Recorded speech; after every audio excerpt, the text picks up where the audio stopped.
pedigree, heart, speed.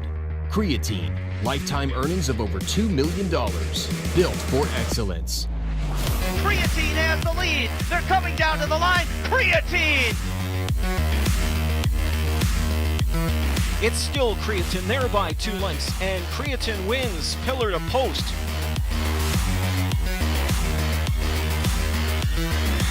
Creatine, standing at Diamond Creek Farm. Derick Giwner along with Matt Rose, back in the DRF Harness Studios to talk about back together again. It's a match made in heaven. It's Harness Spotlight, March 1st to 2nd. We're going to talk about a race from Yonkers Raceway on Friday and the featured race at the Meadowlands on Saturday. We're going to kick it off for Friday. It's March 1st. It's a new day. Everyone's got their paychecks for the month. A new month. We're going to send it in first of the month. Ready to send it in on the 8th race at Yonkers. It's the Fillies and Mares Open Handicap, apparently for all horses from down under. We got an N, an A, an A, an N, an N. Yeah, you know what? The more you look at Yonkers Raceway, I mean, it's hard to come up with a single down under horse that hasn't thrived since shipping into the, I guess you could say, the East Coast of the United States. This race is interesting because it's not handicapped; it's an open draw. So we can't complain about why this horse has this post and vice versa and stuff like that. It is an open draw. Unfortunate for the returning Angel's Pride, who's stuck in post 8. Nice horse. I guess she could probably be eliminated because she'll probably get away last and remain last, but you never know. But this is, like you said off camera, this is a pretty competitive race. Some nice quality mares. I assume most of them will be showing up in the Blue Chip Matchmaker coming up in a couple weeks with the 5-week. What is it, 5-week preliminary, like the Levy? And the morning line favorite here is the 4, Don't Think Twice A, is 5-2 on the morning line, coming off 2 spectacular qualifiers. But do we expect that she's going to come out firing right off the bench? Well, you know what? She raced spectacularly, to use your word, against Lesser and then against the Open Handicap last November at Yonkers. And I remember seeing or reading or hearing or tweeting somewhere that Andrew Harris and other connections are extremely high in this horse. I think he might have mentioned this may be the best mare he's ever been around. Blah blah blah. Lightly raced, 16 starts last year, making her seasonal debut now, and after 2 qualifiers, not getting going until March 1st. I'm assuming that's by design. There's nothing. I assume there's nothing wrong there. How hard she'll be used? Who knows? That's always a big guessing game when you have these quality animals coming back, making their first starts. So yeah, she's the morning line favorite. Will she go off the favorite? Who knows? It's a pretty competitive affair. So. What about the 2 Liz Patty? I'm sure you saw that effort last week. Mm-hmm. It looks pretty impressive on paper, and she's got another inside post to work with, maybe for another brush to the lead. Listen, she's a nice mare. You don't make $220,000 by accident. Going 10 for 36, racing out probably exclusively at Yonkers all year. One of about 6,000 Gilbert Garcia Herrera horses that are coming back off layoffs. He does this every year by design. Gives his whole barn, I guess, a couple months off. Qualified nicely, like most of them did. And you know what? This gave the returning Mark McDonald, I believe, his first win of the year. Problem is, that was a pretty soft field last week, and she had a pretty good trip behind some dueling leaders. Yes, she was able to launch off cover. It was not a strong field, and the horse that she blew by ended up holding second, which you don't often see, which leads me to believe that the rest of the quality of that field didn't show up that night. So I'm going to assume that she'll have to be a lot tougher and land on another perfect trip to defeat these horses. So I don't know if I'm going to use her on my ticket at all. Where do you end up going? I'm going to end up going to the 5 Ideal Lifestyle A. Loses Mark McDonald to Liz Patty, the Garcia Herrera trainee. This is just a bumping up to the Open last week. This is another one of these down under imports for Tani Camilleri, who's had success both at Yonkers and the Meadowlands with these with select imports. Looked very good in the first start at the Meadowlands. Bumped up here, and now one's at 30,000. Took a wire to wire on the front end. Once straightened out very, very comfortably. And that was a big 2-move effort last week to get run over by a streaking, a very sharp itty bitty who we don't see this week. That was just a solid, aggressive try. Opened up, just ran out of gas a little bit late, but I like the effort. I like the aggressiveness. Can't hurt having aggressive George Brennan on the bike, and I just think she's going to build off that effort and be even stronger. Yeah, I see why you went with this particular horse, but I think there's quite a bit of speed in here with Caitlin N on the rail and Aldine who I Hanover liked from last the week. three-hole. I played last week and was very disappointing. Had it all the way on the front end. And basically caved in late with little excuse after meeting pressure. So I don't know what to make off of that race, but yes, inside speed for sure. I'm going to take a shot with the 7, Better Be Chevron N. I mean, moves in one spot from the 8-hole to the 7-hole. I mean, still a tall task here at Yonkers Raceway. But as I said, I think there's quite a bit of speed in here with the 1, the 3, Match Choice, the 5, Ideal Lifestyle. I think maybe she could set up, behind good cover and perhaps get the job done, and I think you'll get a decent price. Yeah, you know what? You use the phrase, I'm going to take a shot. It's anything Jordan Stratton's driving for Lance Hudson, especially this mare, is hardly taking a shot. She's been absolutely super. I mean, if you saw her first start, like Stratton pressed a button and the horse just exploded. You don't see a horse move the way she moved in the stretch. Bumped up one again, and then 2 back, went off 1 to 2 in a 6-horse field from the 6-hole and never moved. Never gained an inch, flat effort.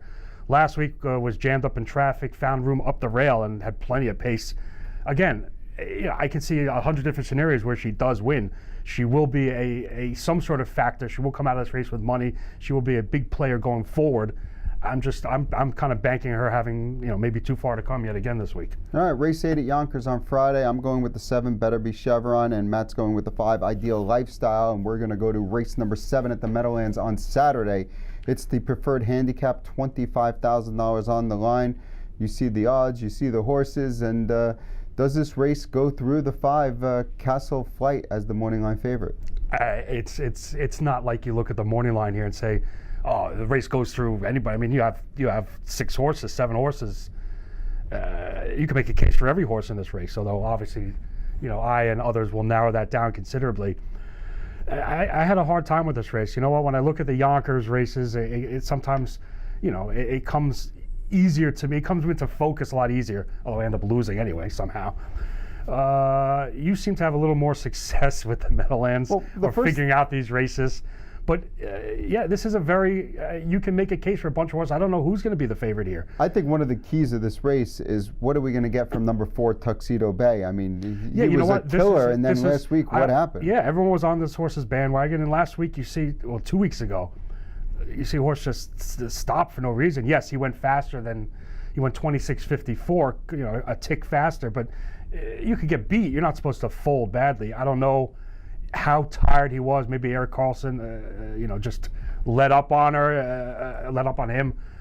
I don't know. Now the horse misses a week. Maybe that's good, maybe that's bad, but that's always kind of the X factor when you have a horse that's been the king of a certain division and then throws in a complete clunker. What do you do coming back? You're going to get a price this week. You're not looking at odds on. You're probably going to get 5 to maybe 4, 5, 6 to 1 because people are going to be scared off him.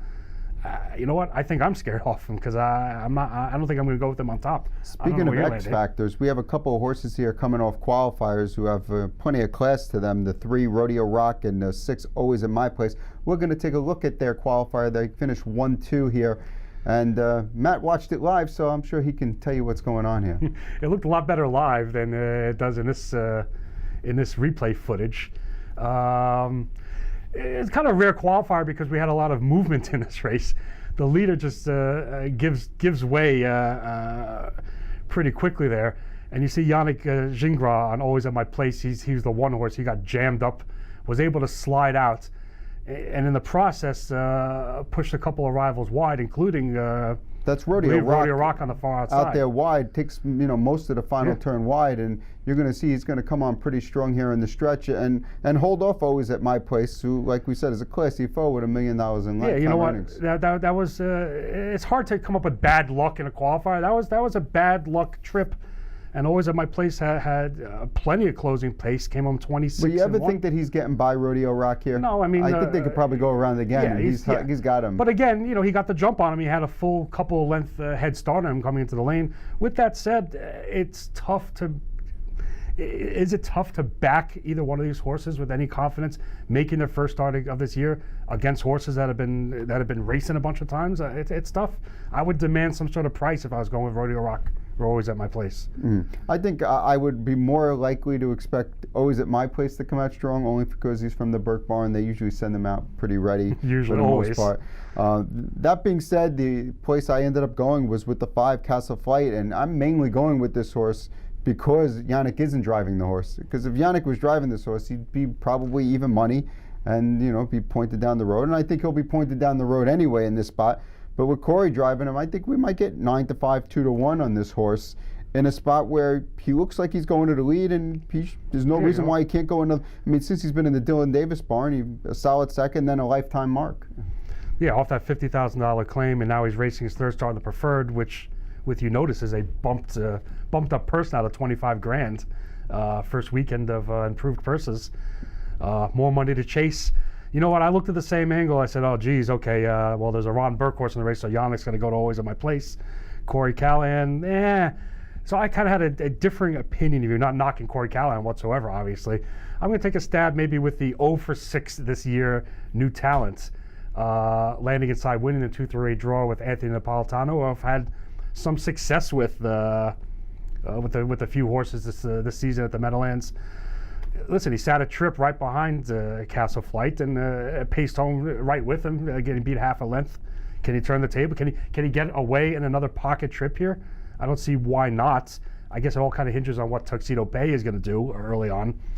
But I'm going to take a stab that New Talent goes off in that 4-1, 9-2 type range.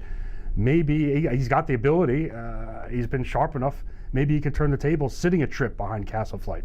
Yeah, it's certainly possible. He's one of probably 5 or 6 horses in this race that have a legitimate chance to win if things go their way. I think that Castle Flight has the best chance only for the fact that he's probably going to be controlling the action. And with Rodeo Rock and Always at My Place coming off layoffs, that leaves 2 horses that are less likely to come first over and challenge hard. Right. So that was my thinking with this one. That also kind of compromises Beckham Zetan making his second start by Breeders' Crown winner, what, 2000? 2 years ago. 17.